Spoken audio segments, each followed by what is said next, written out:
Gresham Barrett, we have a stand-in here. Janice McCord, come on.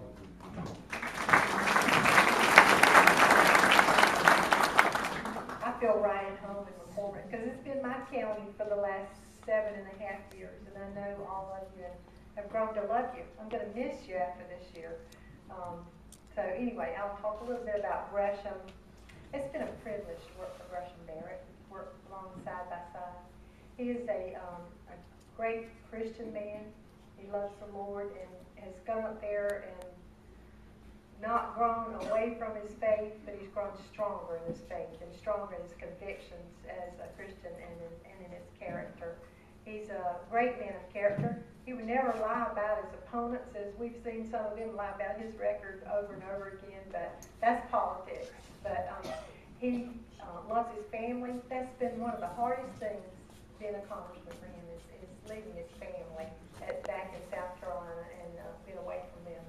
But tonight he would have been here.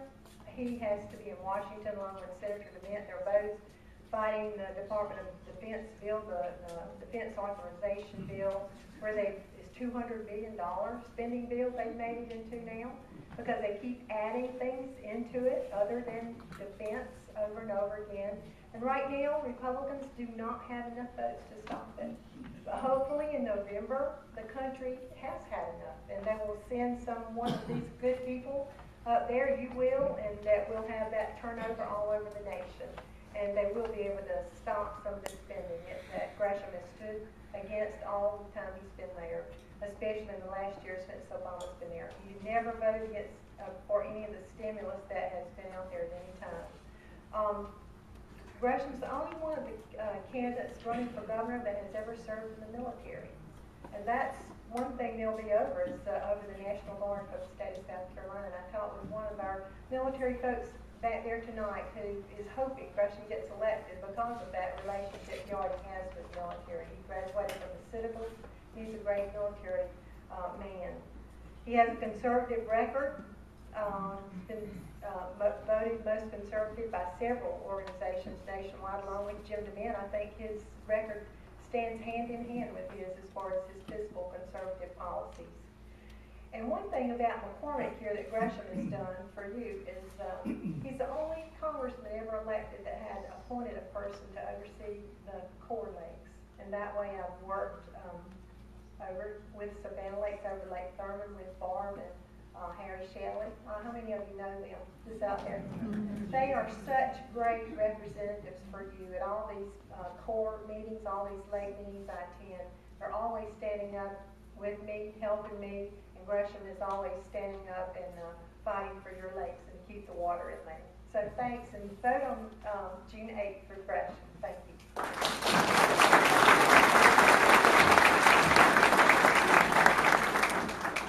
Remaining candidates are, of course, as you know, Henry McMaster, Nikki Haley, Andre Bauer, and to my knowledge, they do not have representatives here tonight.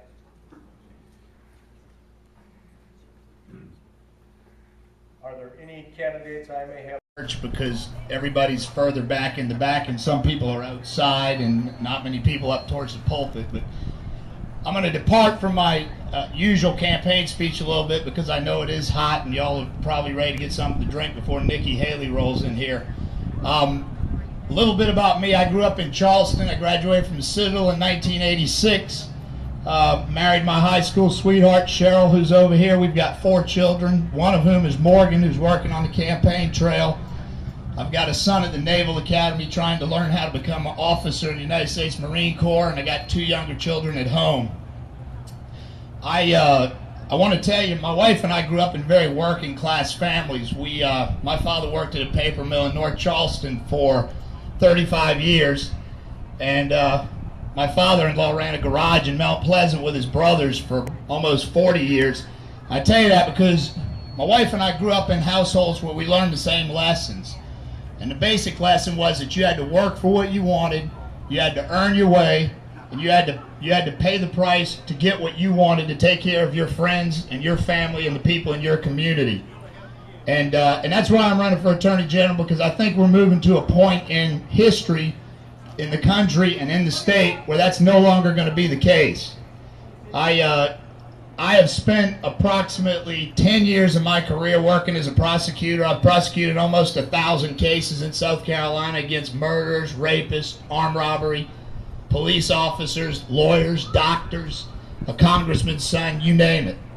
And I would submit to you that that's the kind of experience that we need in the AG's office. We need somebody to understand what it means to have to stand up to a criminal and to a lawyer, and a lot of times to a community or to people in the community, to face up to them and do the right thing. Here's the most important thing, and I hope everybody over there that's talking while I'm talking will give me a break and just pay attention for 1 minute and hear me out on this. I've been on the campaign trail for 7 months, and I'm frustrated by one thing increasingly as we come into the home stretch, and it is this. I have discovered that people who vote a lot of times are no different than politicians. And what I mean by that is this. I think the reason you're here, part of this Tea Party, is because you want something different, or that's what you say you want. And we all come out, we say we want something different, and then like politicians, we go in the voting booth and we do something other than what we say we're going to do. We believe the hype, and we buy the line, and we go for the same old thing. What I mean by that is this. I'm running against two great guys, good family men, honest guys, hardworking guys. One of them comes from a very well-established political family, and I don't begrudge him for that. Public service is priority number one for them, and I appreciate it. The other one comes from a family, he's got enough money to buy and sell me twice. Neither one of them has the experience I've got in all aspects of the job. And so what I'm asking you to do when you go to vote, take a look at the materials beforehand. I don't have the money to be on TV like some of them. I don't have the money to run the ads and get out the word quite like they do, but I got a website. The information's on there. I want you to just take a look at it. Figure out who I am. Figure out that if you're looking for something different, and you're looking for somebody that's not part of the establishment, not only somebody that didn't run before, but somebody who truly is an outsider looking to make a difference right along the lines of what you're looking for, I'm your guy. So I'd appreciate you to take the time, to put in the time and the effort to learn a little bit about me, because I'm frustrated. I look around and I see folks talking about wanting something different and falling for the same old thing. I appreciate you coming out. I'm going to be the first one on the ballot. I'm going to be the only one running for Attorney General with a Z in his name. So I don't really care if you know how to pronounce my name as long as you know what it looks like when you go in the voting booth. Thanks a lot. Robert, we really appreciate your message, and I truly believe that there's 3 extremely qualified candidates running for Attorney General, and you've heard all 3 of them today. Make your choice based on the information. Don't just go mash your button. Make a choice because you have paid attention.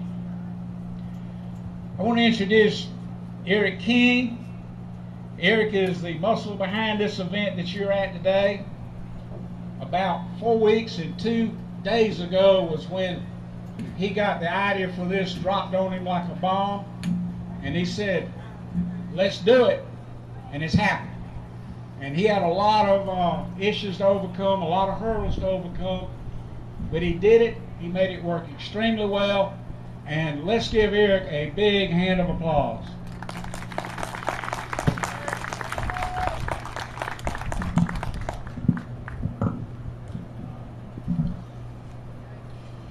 We the people of the United States, in order to form a more perfect union, establish justice, ensure domestic tranquility, provide for the common defense, promote general welfare, and secure the blessings of liberty to ourselves and our posterity, do ordain and establish this Constitution for the United States of America. 233 years ago, 37 brave men signed the documents that begin with those words. In the intervening decades and centuries, other nations have tried to emulate the perfection of the document that those men crafted. Every time, it has been at best problematic, at worst a sham that was observed more in the breach than in the practice, and was used as a cover for tyranny and injustice. Ours is the oldest living constitution in existence, born with a new concept and a new paradigm that God gave everyone rights, not just the king. Now we have a government that thinks that straying from this document is not only all right, but is required to deliver a more equitable solution. To achieve this equitable solution, they are willing to trample wildly on the rights granted us by God and affirmed by those 37 men